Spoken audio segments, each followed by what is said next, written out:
You stare at your phone for the third time in 10 minutes. The message you sent hours ago sits there, delivered but unanswered. Your mind starts its familiar spiral. Did I say something wrong? Are they busy? Do they even care about me anymore? This moment reveals something profound about human nature. We've created a world where silence terrifies us more than rejection itself. The absence of a response becomes a canvas for our deepest insecurities to paint their worst-case scenarios. Your phone becomes a mirror reflecting every doubt you've ever had about yourself. When someone doesn't text back, you don't just wonder about their feelings. You question your entire worth as a person. This reaction runs deeper than modern technology. It taps into ancient fears of abandonment that kept our ancestors alive in tribal societies. Marcus Aurelius wrote about this 2,000 years ago in his Meditations. He understood that other people's actions reflect their inner world, not yours.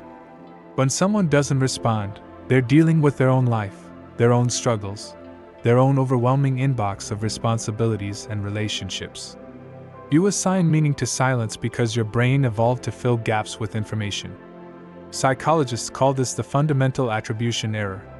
When you don't text back, it's because you're busy. When others don't text back, it's because they don't care about you. This double standard destroys your peace of mind. The silence you fear so much is actually giving you valuable information. It's showing you where you've placed your self-worth. If someone else's response time can make or break your day, you've handed them control over your emotional state. You've made their attention the currency of your happiness. Ryan Holiday talks about this in The Obstacle is the Way. The thing that bothers you most is often the thing you need to face directly. That silence you're trying to decode isn't about you at all. It's about them living their life on their own timeline, with their own priorities and problems you know nothing about. Think about your own texting patterns. How many messages sit unanswered in your phone right now? Not because you don't care about those people, but because life happened. You got busy, forgot, or simply didn't have the emotional energy to respond thoughtfully. The same grace you give yourself in these moments is the grace others deserve. Alfred Adler believed that most psychological problems stem from feeling inferior or insignificant. When you obsess over someone's silence, you're really asking, "Am I important enough to matter?" You're seeking external validation for internal worth.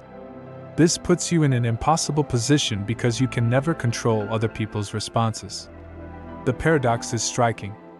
The more you chase confirmation through texts, the less attractive you become. Desperation has its own frequency that people can sense even through digital communication. When you need the response to feel okay about yourself, you've already lost the very confidence that draws people to you in the first place. Silence often means exactly what it appears to mean. Nothing personal at all. People get overwhelmed. They read your message while rushing between meetings and forget to respond. They see it during a family crisis, and it gets buried under more urgent concerns.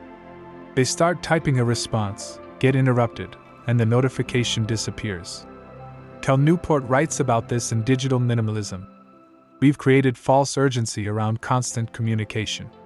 The expectation of immediate responses is a modern invention that serves no one well.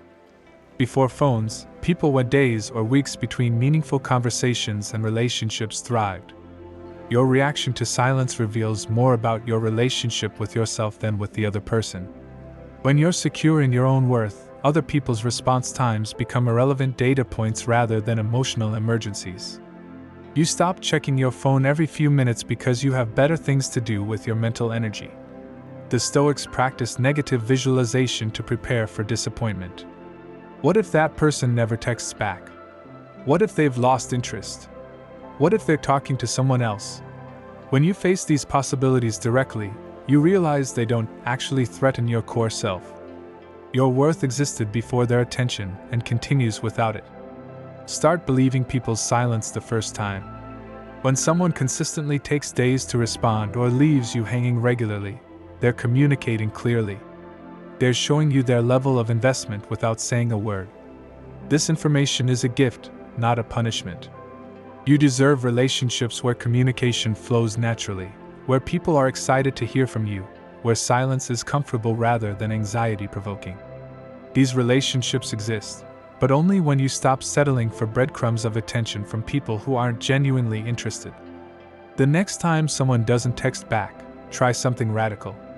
Put your phone down and do something that makes you feel alive. Call a friend who always picks up. Work on a project that excites you. Read something that expands your mind. Remind yourself that your happiness doesn't depend on their response. Their silence is not a reflection of your worth. It's simply information about their priorities, their availability, and their level of investment in your connection. When you stop taking it personally, you free yourself to find people who communicate with the same enthusiasm and consistency you bring to relationships.